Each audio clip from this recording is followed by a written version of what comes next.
And I'm Nate Belt. This is 13 on your side at 5.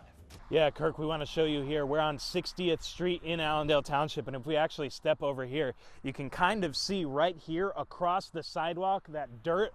That is where the car came off of 60th Street. And the boat's not just for looks either. It recently took its maiden voyage, carrying 3 people and still floating. The city approved the sale of 4 properties around town, including this home on Lafayette and this home on 1st Street, all with the plan of turning them into affordable housing. Well, that 2% is pretty standard and a lot more manageable. In 2022, the rate is upwards of 8% or more. These mounts keep your phone right on your dashboard, meaning if you need to take a quick glance, you can still see it, but it keeps your hands free of any distraction.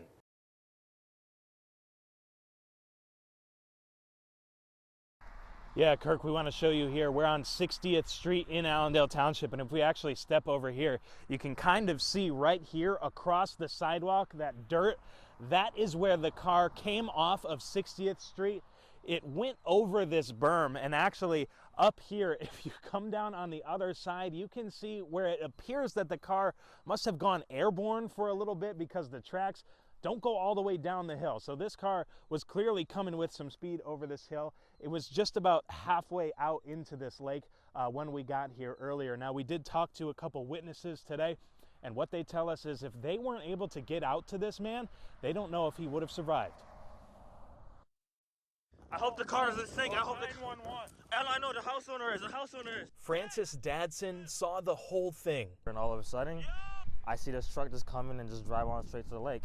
All I saw was him just driving off the road and straight down here. While a homeowner called police, Dadson shouted to the driver, "Can you get out? Can you get out?" He's an older guy. He's an older guy. He and a couple other bystanders rushed into action. Dadson can't swim, but he found an answer next door. Can we get that boat going? Can we get that boat going? A rowboat in the neighbor's yard. They had to take it without asking. So I was like, you know what? This feels so wrong right now, but I don't care. We need to do something. Dadson pushed 2 others off the shore. And I got my socks wet, everything. Where they were able to break open a window and drag the man out of the vehicle. We were fast enough. We brought a few blankets over, and I was like, are you okay? What happened? He was like, I must have passed out. Dadson says the man was alert and talking when he was taken into an ambulance and believes if it weren't for the Good Samaritans who helped. If we didn't have a boat or nothing, honestly, he would have been down in the water. Now, we are still waiting on the current updated condition of that person who was in the car, but as we were standing here earlier, we did see him awake and alert, being taken into an ambulance. Live in Allendale Township, Nate Belt, 13 on your side.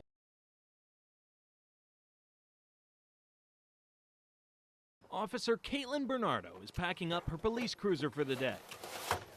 But just like every other Wednesday recently, this was my 2nd month. She's not on official police duty today.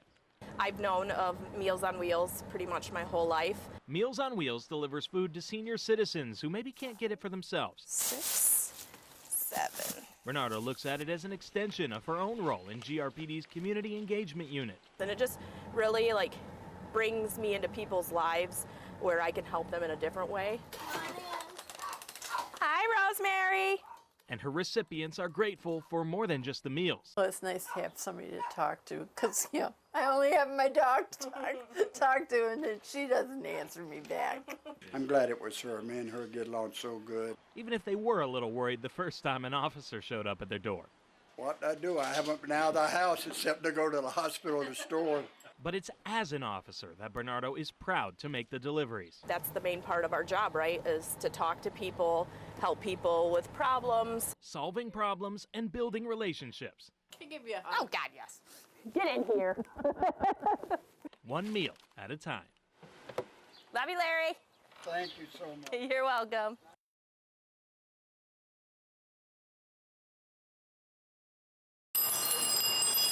Mary Seeger's artwork is made of recycled material. Old silverware, tarnished and worn. I shine them up and I turn them into a wind chime that people love.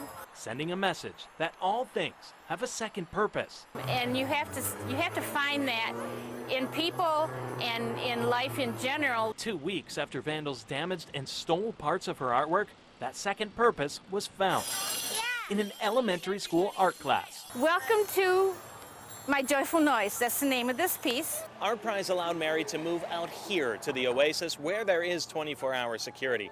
However, a joyful noise was still left without several chimes.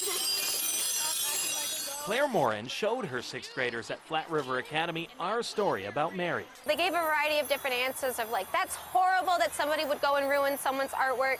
Mary's artwork, which gives forks a second purpose, now receiving a new purpose of its own. I bent this fork and I used some wire and put some bottle caps, like the tabs you pull. Housing brand new wind chimes made by the students. It's fun to be able to help make people smile. And Be my ladle piece. Sweet! This brings joy to people. The kids bringing their pieces here to me brings joy to me. A joy felt by Morin as well. it was just beautiful to see kids see an injustice and know that they needed to do something. Yeah, just like that. Righting a wrong and giving new life. Mary's message successfully conveyed. Everything has another purpose besides what it was intended for. In Grand Rapids, Nate Belt, 13 on your side.